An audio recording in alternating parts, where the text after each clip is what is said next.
In this video, we're going to discuss the Dist folder and how do you clean up your project if your node modules gets corrupted.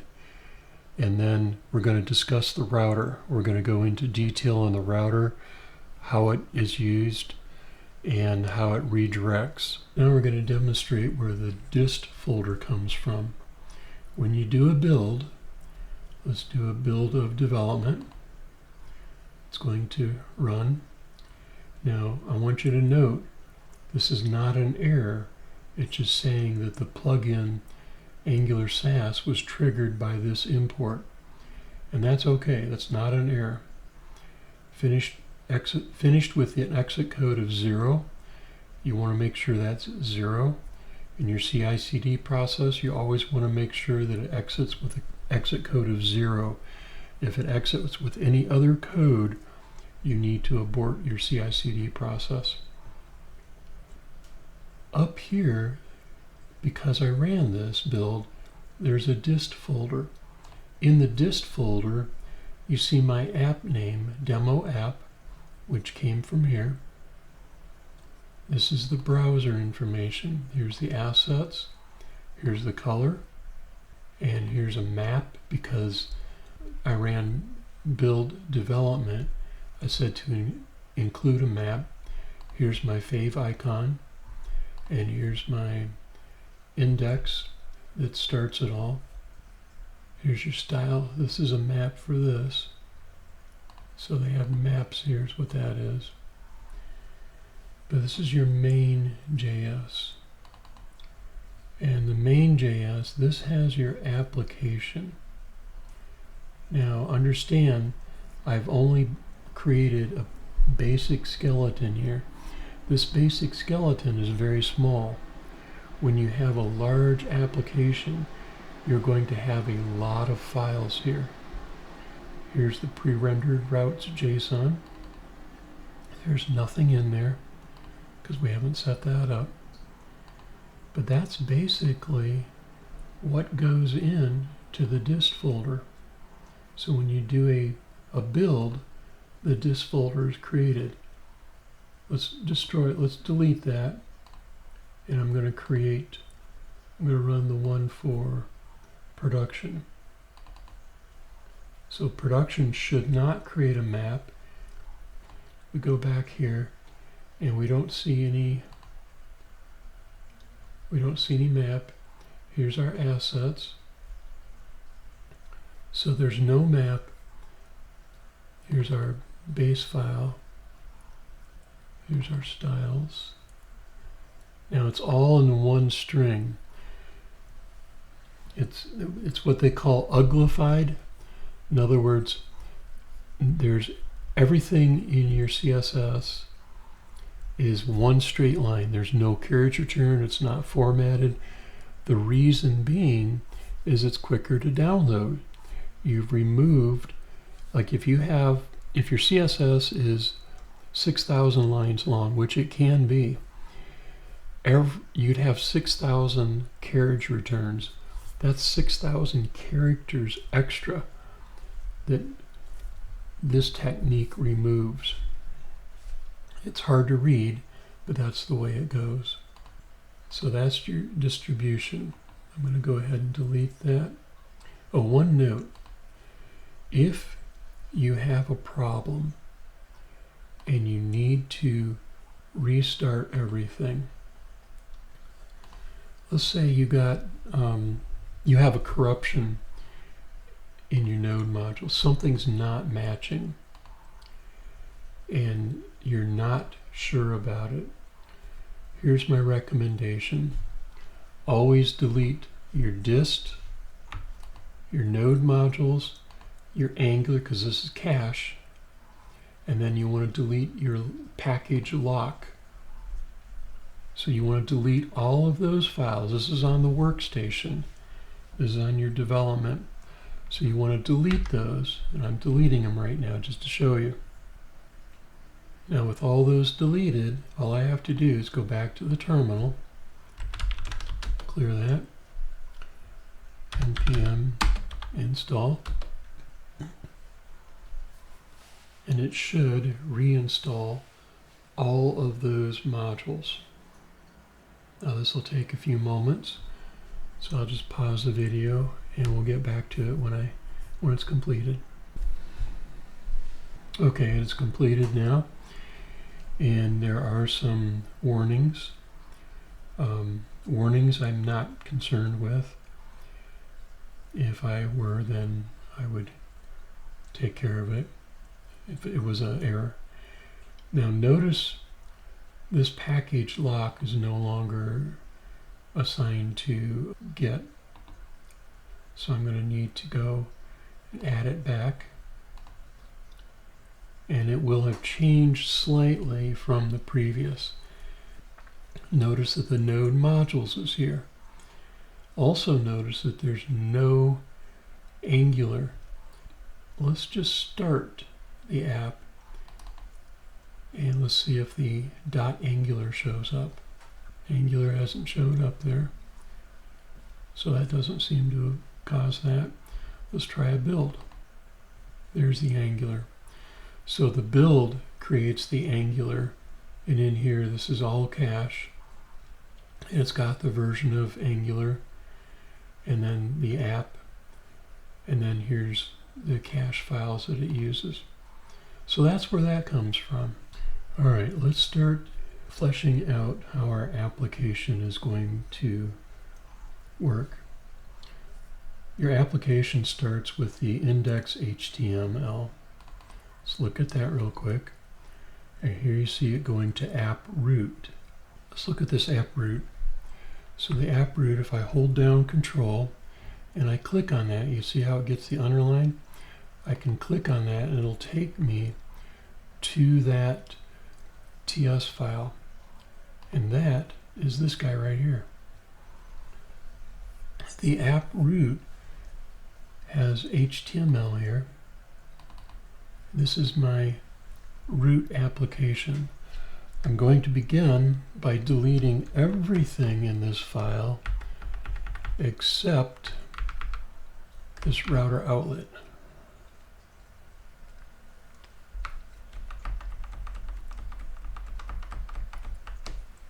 So I delete all that. I have my router outlet, and all of your pages are going to be shown here. Now, to demonstrate how this works, I'm going to put, I don't want a grid, I just want a div for the moment, just to demonstrate.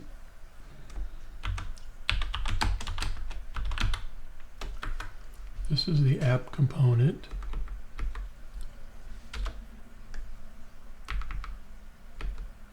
So the route is going to come here. So we're going to create two components. First one is home, and the next one is going to be invalid. The reason for invalid is if you put a URL that's not valid, it'll go to that page. So I'm going to right click on app. This is in WebStorm.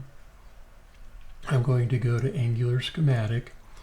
If you were to do this down here, you want to get into your, so I'm at the root, you want to go into your,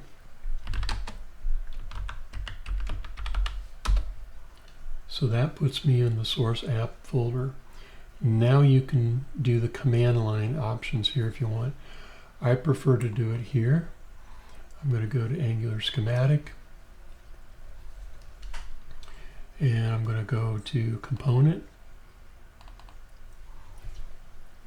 and at this point I'm going to say invalid. I'm going to create that one, and then I'm going to do another one. I'm going to call this one home.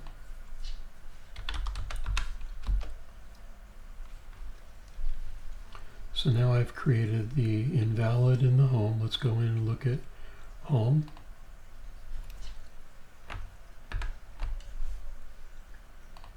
Adding these to GitHub. Now in here it just says home works, and there's nothing here. The only thing in here is just that it creates a test. So we'll get into the tests in a little bit, but right now we're just focused on creating two pages so that we can route to them. So let's go back and look at the home works, and invalid works. Okay.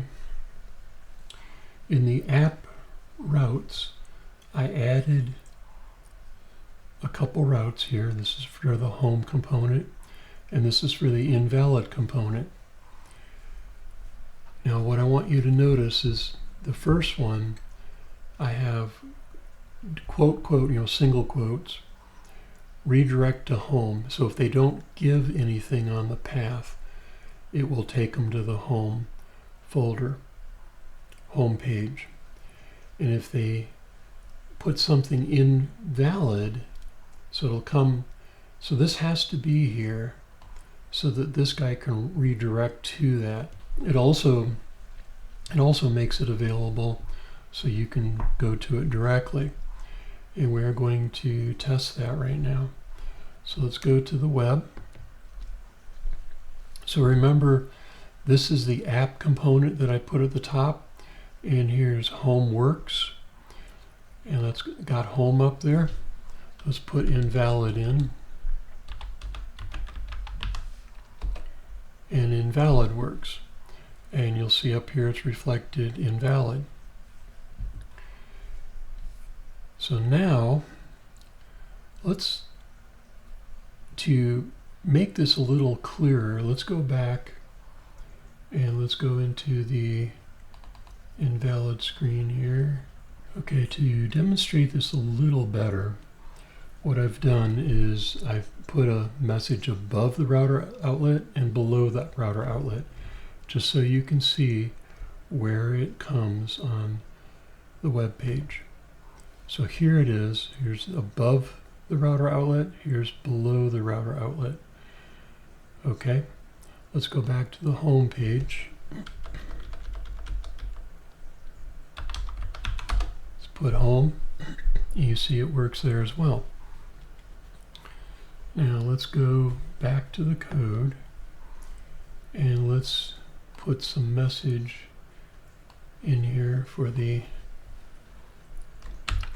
H1.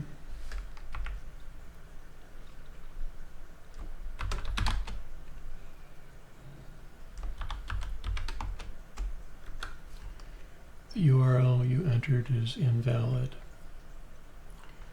and we want that to be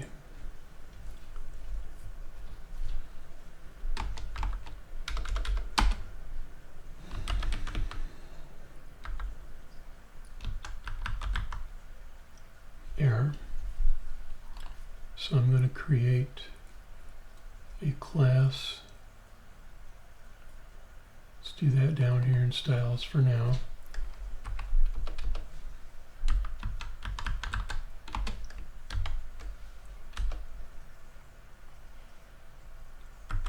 Color in red. And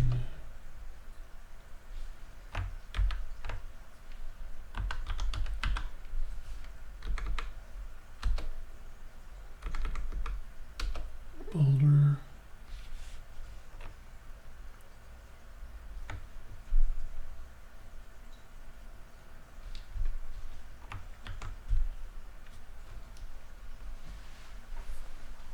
All right, so we did that in the invalid. Let's go back and look at the invalid here. And we're going to, so you can see here the URL you entered is invalid. So that's where the route page is injected. So that's injected right there. This is above that and below it on the component page. Let's go back, look at the component. Here's above, here's below, here's a router outlet. Anything I type in the route is going to cause that page to come in here. Again, where is that coming from? That's coming from here. So home component, if I go back, I type home.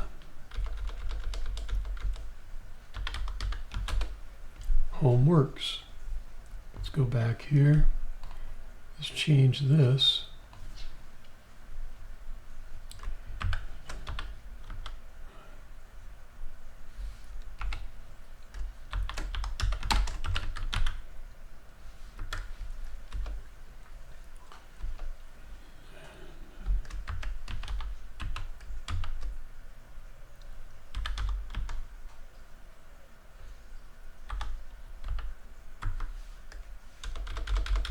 Doesn't always work.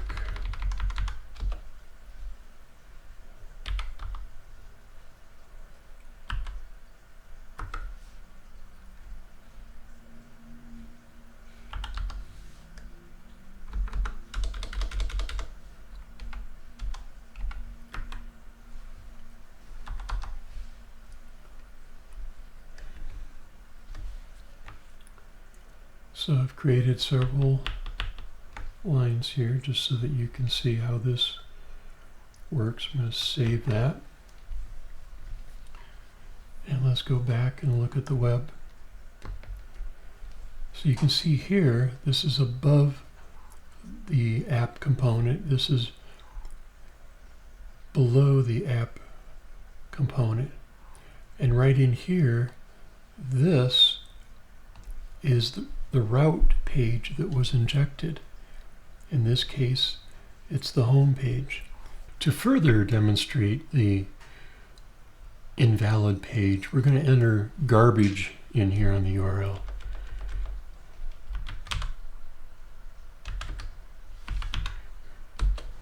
And when I enter a bad URL, it says invalid URL.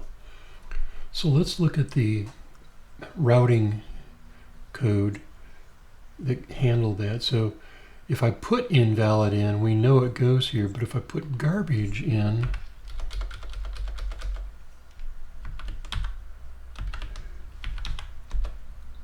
it takes me to the invalid page. Why is that? Well, let's look at the code and I'll explain it here. In the path, we have these two asterisks. And the order of this is important. Notice up here you have an empty path. If you have an empty path, let's put in the empty path first just to demonstrate that. It goes to home. And if we go here, we're in the home path now. If home is not entered, if nothing's entered, it goes redirects to home. If a path that's not defined here drops through to this point, then it goes to invalid. And invalid will pop you back up here. So that's how the routing works. I hope this video has helped you. Please like and subscribe, and we will continue to make more videos. Thank you.